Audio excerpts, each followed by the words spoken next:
Indonesia tidak butuh RUU HIP, haluan ideologi Pancasila, karena Pancasila sudah final. Oleh Anton Permana, Pertanhana Dharma Manggrava Institute. Bagi saya, RUU HIP tak lebih bagaikan predator regulasi yang membunuh dan menghancurkan nilai-nilai Pancasila itu sendiri. Memanfaatkan momentum pandemi COVID-19 di saat rakyat terkurung di rumah. Justru di saat itulah mereka, kelompok An-Nasir PKI yang berhasil menyusup di Senayan seolah kejar tayang untuk menjadikan RUU HIP menjadi undang-undang. Beruntung masih banyak di negeri ini yang masih waras, yang masih idealis, yang nasionalis, yang patriotik dan cinta terhadap Indonesia. Sehingga semua turun serentak karena menganggap masalah ini sudah keterlaluan dan membahayakan masa depan bangsa.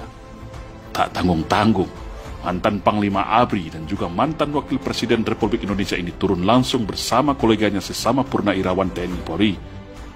MUI Pusat dan seluruh MUI daerah seluruh Indonesia juga tegas menolak dan menghimbau seluruh umat Islam se-Indonesia bersiap-siap turun ke jalan.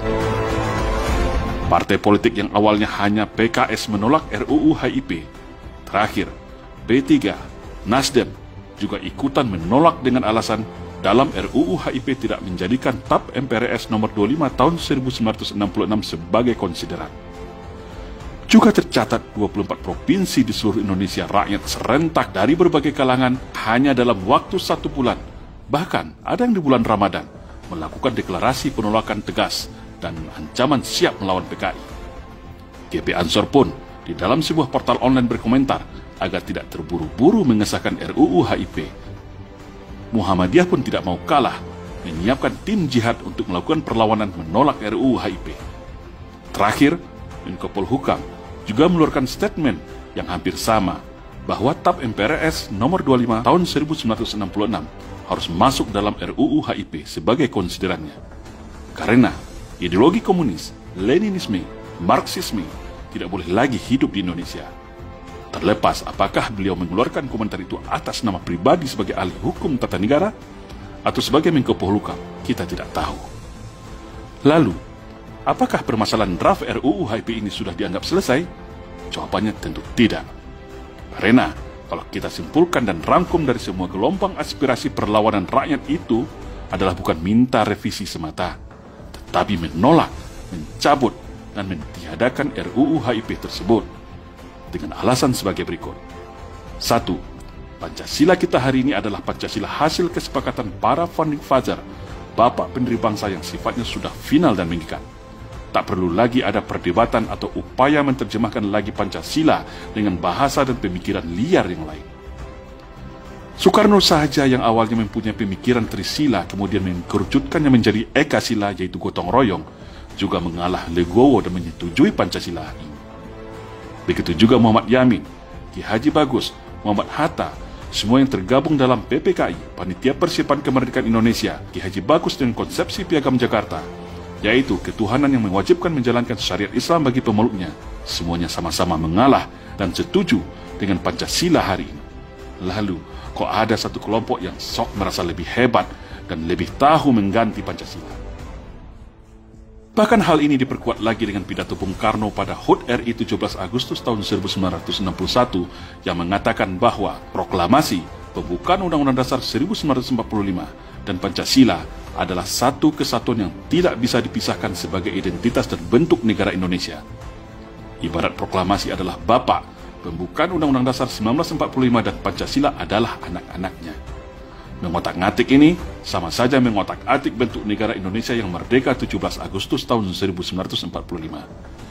Dan untuk terjemahan Pancasila, semua sudah termaktub di dalam pembukaan Undang-Undang Dasar 1945, batang tubuh, serta bab penjelasannya dalam Undang-Undang 1945 yang asli. Jadi, menurut saya, kalau ingin mendapatkan terjemahan tentang Pancasila, langkah yang paling tepat itu adalah kembali saja ke Undang-Undang Dasar 1945, bukan malah membuat undang-undang baru yang kontraproduktif. Kedua, kalau kita baca secara mendalam draft RUU HIP ini, dari mulai bagian mengingatnya saja dengan tidak mencantumkan TAP MPRS nomor 25 1966 sudah menggambarkan dengan jelas upaya sistematis RUU ini menjadi pembuka pintu seluas-luasnya agar ajaran komunisme, Leninisme, Marxisme untuk kembali hidup di Indonesia. Dan lebih anehnya lagi, masih di bagian mengingat, tidak juga dicantumkan TAP MPR tahun 2003 tentang hierarki perundangan.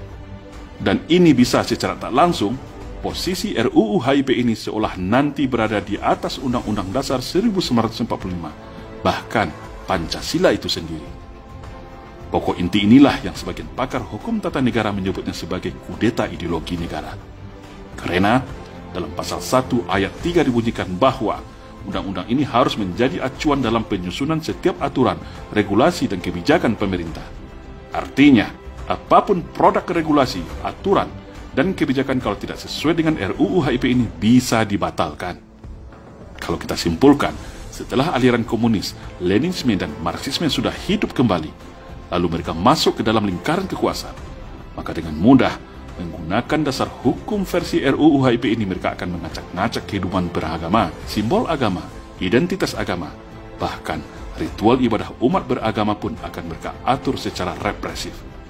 Atas dasar bahasa manis toleransi, kebudayaan, dan sosial demokrasi yang tercantum dalam RUU HIP. Karena dalam RUU HIP ini, posisi agama setara dengan budaya, bahkan tunduk kepada budaya Nusantara. Dan bagi kelompok yang menentangnya bisa dicap anti terhadap negara, bisa dicap menjadi penjahat negara, bisa dipenjara kapan saja hanya gara-gara menjalankan ajaran agamanya. Dan ini sangat berbahaya. Secara politik hukum, akan dengan mudah kita menebak arah moncong senjata RUU HIP ini kalaulah tidak menyasar kehidupan beragama bangsa Indonesia. Karena sejatinya, komunisme itu sangat anti agama, benci terhadap agama, dan lebih ekstrimnya, tidak lagi beragama alias anti Tuhan. Yang ketiga, sudah menjadi ciri khas PKI. Kalau mereka lemah, akan teriak merasa paling Pancasila, akan teriak, saya Pancasila, saya Indonesia.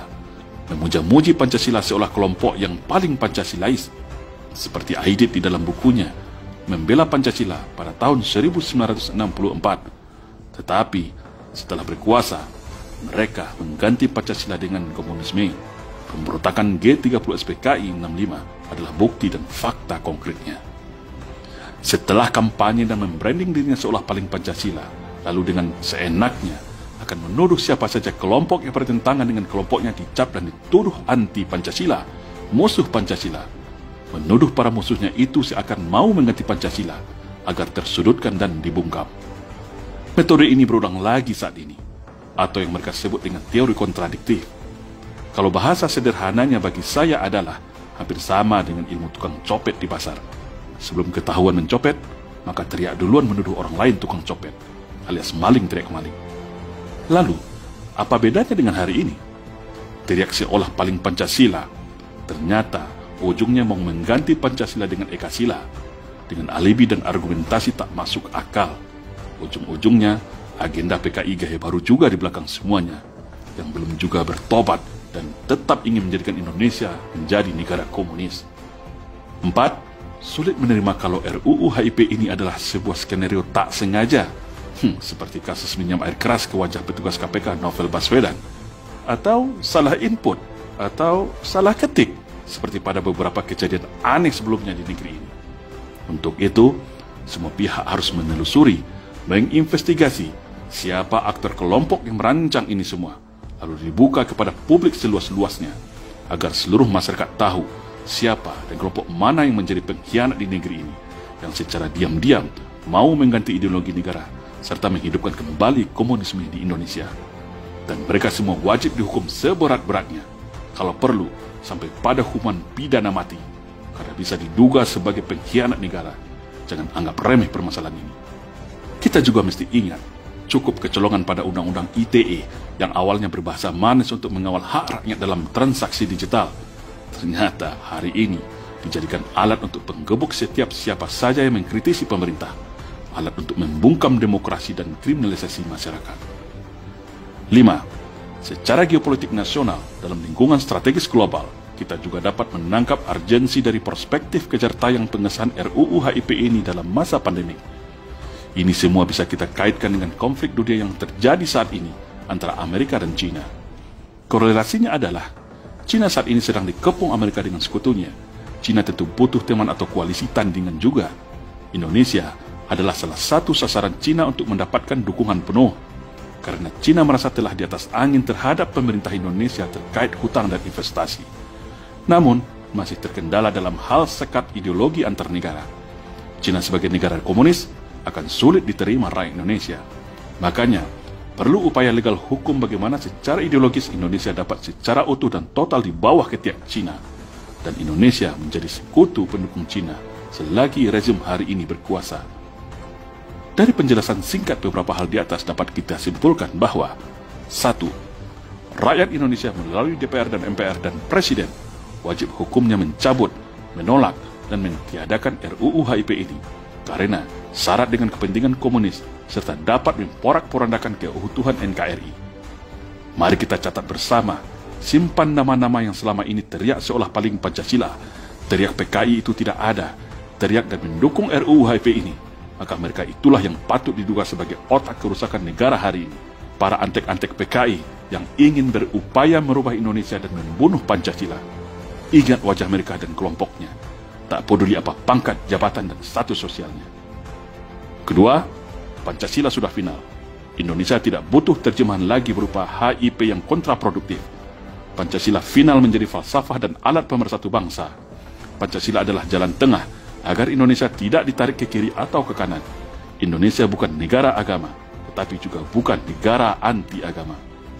Tapi Indonesia adalah negara yang beragama, di mana agama bisa dijadikan sebagai sumber hukum kehidupan berbangsa dan bernegara.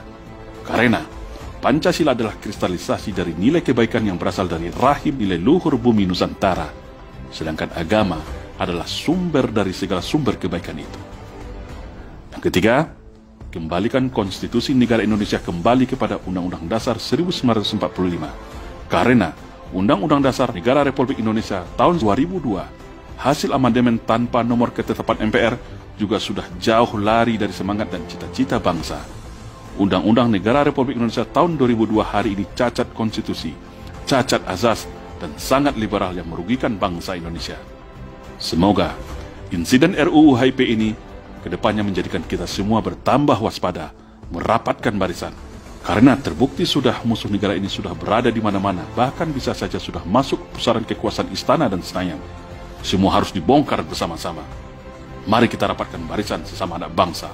Stop saling curiga antara sesama kita walau berbeda suku dan agama. Mari kita kembalikan jati diri bangsa kita menjadi bangsa yang bermartabat, bangsa yang terhormat, suka tolong-menolong, masyarakat yang baik, ramah, dan saling tenggang rasa. Insya Allah, saya yakin Indonesia akan menjadi lebih baik sesuai dengan amanat dan cita-cita para pendiri bangsa. Amin. Salam Indonesia Jaya.